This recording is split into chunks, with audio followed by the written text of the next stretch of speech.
Right, Nintendo, so I was reading through the pre-release interviews you conducted for The Legend of Zelda Echoes of Wisdom, and I found something a little, well, I just think it's a little weird. An important element of this game is that for the first time in the Legend of Zelda series, Princess Zelda is the protagonist of her own adventure. But didn't it take a lot of courage, I see what you did there, to make Princess Zelda the protagonist for the first time in this series, given its long history? This is the first game where Princess Zelda is the main character. So, Nintendo, that's a fucking lie, and you know it. Link told me about you. You know Link? Sure, he gave me his canteen for a kiss. You kissed him?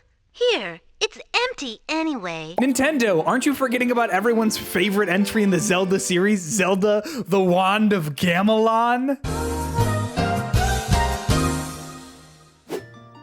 What up, nerds? I'm Peter, and welcome to the YouTube equivalent of interrupting people who know more than me to say, well, actually. Over the years we've been working on the Legend of Zelda series, many people have often asked us, will Princess Zelda ever be the protagonist? Now, I don't know who this Eiji Aonuma guy is, but he must not be very educated on the Legend of Zelda series, since actually, Aonuma, Zelda starred as the playable protagonist of Zelda, the Wand of Gamelon, a game that Nintendo hopes and prays you've forgotten about. But not me. I could never forget this cutscene. Look how your father was captured. You are my prisoner. Hey! Silence! Hectan, keep the runt in chains. Yes, master. So what's up with that? What even is this game, and why does it so often go unremembered and unremarked on when Nintendo is looking back at the history of the Legend of Zelda series? There's kind of a lot to unpack here, but the quick rundown is that Zelda, the Wand of Gamelon, is a game that was released in 1993 exclusively for the CDI, a device that's often referred to as a game console, but was more of an edutainment device, like a Leap Pad or something like that. You certainly weren't booting up Halo on this thing. The Wand of Gamelon was released on the CDI alongside Link: The Faces of Evil. These two titles are colossally bad side-scrolling action games that are remembered more for their presence in YouTube poops than their actual games. Then you can take my boy to dinner. Great! If you're looking for a full, more extensive breakdown about how these two games even got greenlit, you can find a solid explanation in this episode of What Happened, linked below. But suffice it to say, The Wand of Gamelon and The Faces of Evil were not made by Nintendo. The Zelda IP was licensed out, as Nintendo used to do, to Animation Magic and Philips Interactive Media to make the two games, and like I said, they're not great. And I would know. I played through the entirety of The Wand of Gamelon for this video. You're welcome. As you can see here, The Wand of Gamelon doesn't really look or play that much like a traditional Zelda game. The obvious connection is to Zelda 2, The Adventure of Link with the side-scrolling perspective, but there's hardly any connective tissue there either. The Adventure of Link had some pretty large levels that would often have you descending down multiple floors through sprawling dungeons, while The Wand of Gamelon has these small areas that are hard to navigate since they're not sprite-based, they're paintings with sprites sitting on them. The effect here just isn't very good, and the game feels terrible to play since it's really difficult to know where bits of geometry are and how to navigate the levels. Normally, a weird third-party spin-off game would be pretty unremarkable, right? But the thing about the Wand of Gamelon is that it's actually a pretty big deal in the Legend of Zelda franchise because it's the first game where Zelda is the protagonist, but Nintendo has no interest in talking about it. I mean, take a look at this article published to Nintendo's official website from a few weeks back, where they break down all of the different looks that Zelda has had over the years. The Wand of Gamelon came out in 1993, so Zelda's design should sit between A Link to the Past and Ocarina of Time, but it doesn't. When I first started thinking about it, I was coming up with a handful of justifiable reasons why that might be. The first is that the box art for the game reuses art of Zelda from A Link to the Past, but when you actually start up the Wand of Gamelon, she isn't dressed like she is in the box, even 1%. In fact, it's a pretty unique look for Zelda, where she actually kind of resembles Link with the tunic and belt, so you'd think it would be a prime inclusion for this article. So then, I thought it might not be listed here because it's a game not made by Nintendo. But the Capcom Zelda designs are here for the Oracle games and Minish Cap, so it's not that either. The last justification I could come up with was that the Wand of Gamelon isn't considered canon by Nintendo, but the list has Cadence of Hyrule and the Hyrule Warriors games, so what gives? Other than just not being a very good list, I mean, it doesn't include the Phantom Hourglass on here or any of the Petra designs, which I'd say are a very important part of Zelda's design history. It's clear that Nintendo really isn't interested in exploring the full history of Zelda as a character because it's messy and starts off in a very unflattering way when it comes to her as protagonist. I'm gonna play you the full intro cutscene for the Wand of Gamelon here, and you'll see what I mean. Zelda, Duke Onkled is under attack by the evil forces of Ganon. I'm going to Gamelon to aid him. But Father, what if something happens to you? I'll take the Triforce of Courage to protect me. If you don't hear from me in a month, send Link. Impa? Don't worry, Zelda.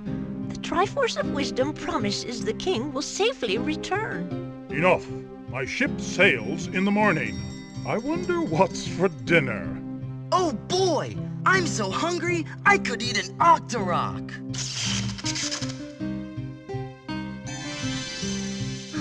A whole month gone, and still no word. I'm certain he's all right. Yeah, that old Ganon's no match for the king. Link, go to Gamelon and find my father. Great! I can't wait to bomb some Dodongos! Wake up, Impa. We're going to Gamelon. All right, dear. I'll get the Triforce of Wisdom.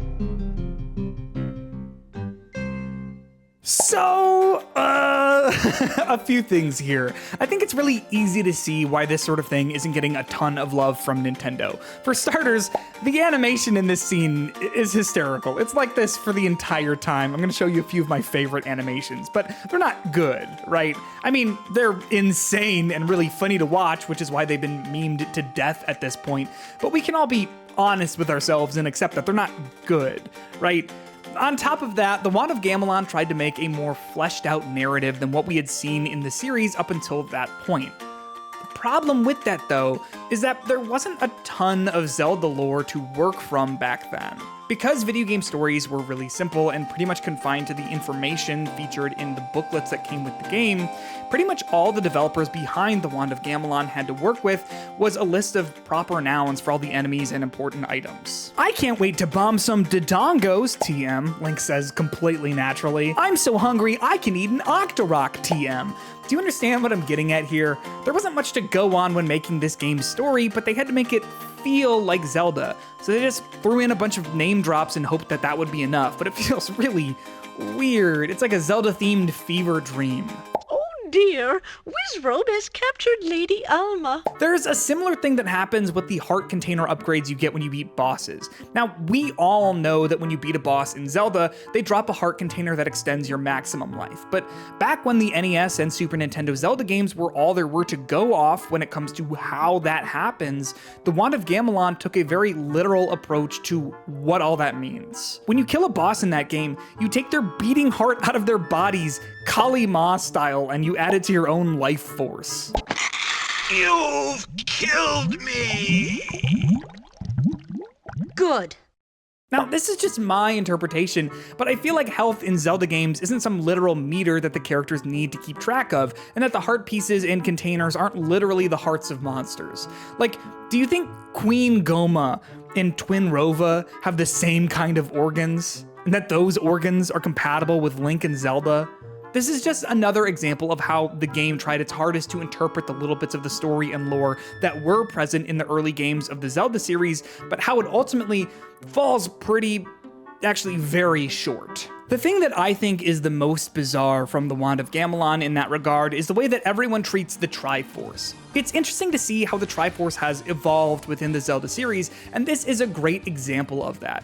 In Echoes of Wisdom, for example, the Triforce is treated like it's something really special, almost as if it's an item gifted from whatever gods reside in the Zelda universe. The three pieces are fantastical objects of great power and reverence, things to be considered strongly before their use. That portrayal has been established over the course of nearly 40 years of games, but that mystical and important portrayal really kicked it into high gear in Ocarina of Time, which came out 5 years after the Wand of Gamelon. Because Ocarina of Time was a much more narrative-focused game as opposed to the previous entries in the series, it was able to establish the way that the Triforce should feel as an object of power, so any portrayals of it before then wouldn't have that same feeling.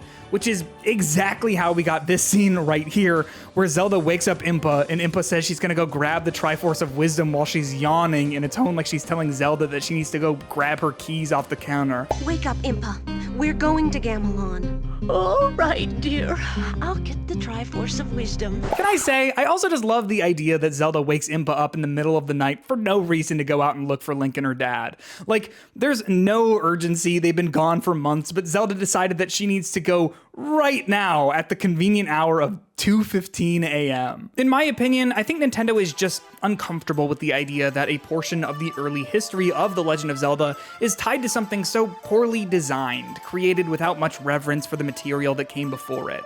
Now that the company keeps its cards so close to its chest, gripping onto its IP with white knuckles, I'd be surprised if we ever get any formal acknowledgement of the Wand of Gamelon ever again. I thought there was a chance that we might in some of those interviews that Nintendo conducted with everyone, you know, some sort of mention saying that actually this is not the first time that Zelda is the protagonist, but no. Instead, Echoes of Wisdom will just have to settle for second place. Or will it? He asked, knowingly. So, Echoes of Wisdom is actually the third game where Zelda stars as the protagonist. The first is obviously the Wand of Gamelon, but the second is called Zelda's Adventure. It was also released for the CDI in 1996, but it was only ever released in Europe because of how poorly the CDI had sold, among other reasons. But this game is even worse than the Wand of Gamelon. It's like a lot worse. Like, I played through all of the Wand of Gamelon for this video, but after I watched some footage of Zelda's Adventure, I knew I just didn't have it in me to try this thing. Yeah. No. This game is actually similar to Echoes of Wisdom in that it's a top-down Zelda game with more traditional dungeons, but I think if I keep saying that the two are similar, someone from Nintendo is going to break into my house and hit me with a hammer. This game is not good. Look, even Wikipedia says it's one of the worst games ever made, and you can always trust Wikipedia. But for real, this thing is bad. Literally, the second shot of the opening cutscene, which by the way is FMV instead of traditional animation, gets Ganon's name wrong. It calls him Ganon, which before you try and actually me in the comments during my video where I'm actuallying Nintendo, yes, I know that the spelling of Ganon's name was up in the air and that Ganon was one spelling for it, but by 1996, the time that Zelda's Adventure came out, I believe Nintendo had finally confirmed that its spelling was Ganon. So there you go. That's an uninteresting tangent about the spelling of Ganon's name, but I know that if I mentioned it and didn't clarify, someone would be down in the comments trying to dunk on me. Zelda's Adventure is a nightmare, and like the Wand of Gamelon, it's being ignored by Nintendo. As someone who's interested in the history of video games, it's kind of frustrating that Nintendo has no interest in acknowledging the entirety of its past, warts and all, because it means that if it weren't for how memeable the animation in the Wand of Gamelon is, it would largely be forgotten about. I mean, look at Zelda's Adventure. That's a game that before I started researching this video, I had no idea even existed. I knew the Wand of Gamelon and Faces of Evil from the memes, but Zelda's Adventure is almost completely lost, and Nintendo is totally fine with that. Now, I'm not saying that Nintendo needs to remaster these games and make them the star of their own Nintendo Directs, but to act like they don't exist does a disservice to the real history of the Zelda series. As far as I can tell, there's only been one time that Eiji Aonuma, or really anyone from Nintendo, has ever officially talked about the CDI games. Let me read you this excerpt from an interview with MTV from 2013. As I wrapped up my interview with Mr. Aonuma, I asked why the CDI games weren't mentioned in Hyrule Historia, which was supposed to serve as the comprehensive history of the series, and at first, he didn't even know what I was talking about. It was only after I mentioned that they were really, really bad that it jogged his memory. Mr. Aonuma laughed a little bit before stating, "I don't know that those really fit in the Zelda franchise." That answer seems to be the approach that Nintendo, as a whole, has taken when it comes to the rocky history of Zelda-led games. And again, I get it. These are some busted-ass games, but pretending they don't exist is just weird to me. I think there's enough room in the series for Gamelon and Zelda's Adventure to exist as a footnote in the Hyrule Historia without ruffling too many feathers. So, after having played through the Wand of Gamelon and watched enough of a playthrough of Zelda's Adventure to get it, I started Echoes of Wisdom to see if there was anything, even a shred of resemblance connecting the game to its predecessors. Here's what I found. Oh, even with the most generous lens, there's not a single thing connecting Echoes of Wisdom to the Wand of Gamelon or Zelda's Adventure, and anything that could be considered connective tissue just boils down to the fact that they're all games from the same series, so there are bound to be a few similarities. For example, Zelda uses a wand in Echoes of Wisdom to use the echoes. She also uses a wand in Zelda's Adventure, and the Wand of Gamelon is all about finding the Wand of Gamelon. But that's hardly anything. Zelda has used and held wands in plenty of different appearances throughout the years, so that's nothing. Similarly, Echoes of Wisdom is a top-down Zelda game, but that's not because it's taking inspiration from Zelda's Adventure. It's taking inspiration from, like, half of the games in the series. There are some sections that are 2D platforming bits, but that's not a callback to Gamelon. It's an obvious callback to Link's Awakening, a game that Echoes of Wisdom is very clearly trying to evoke with its style. Now, I know what you might be thinking. Peter, be so real with me right now. If these two CDI games are often cited as some of the worst video games ever made, then why would Nintendo look to them for inspiration, especially since the company has no interest in recognizing that they even exist? I don't know, but I think it's worth checking out from that lens. I think it's important because what if Nintendo ripped off the entire plot of Zelda's Adventure and just copied it for Echoes of Wisdom? Who's going to check since Nintendo itself doesn't even want you to know that it exists? Wait a second. Link gets kidnapped by Ganon. Zelda has to collect a bunch of MacGuffins before she can head over and save the day. Am I crazy?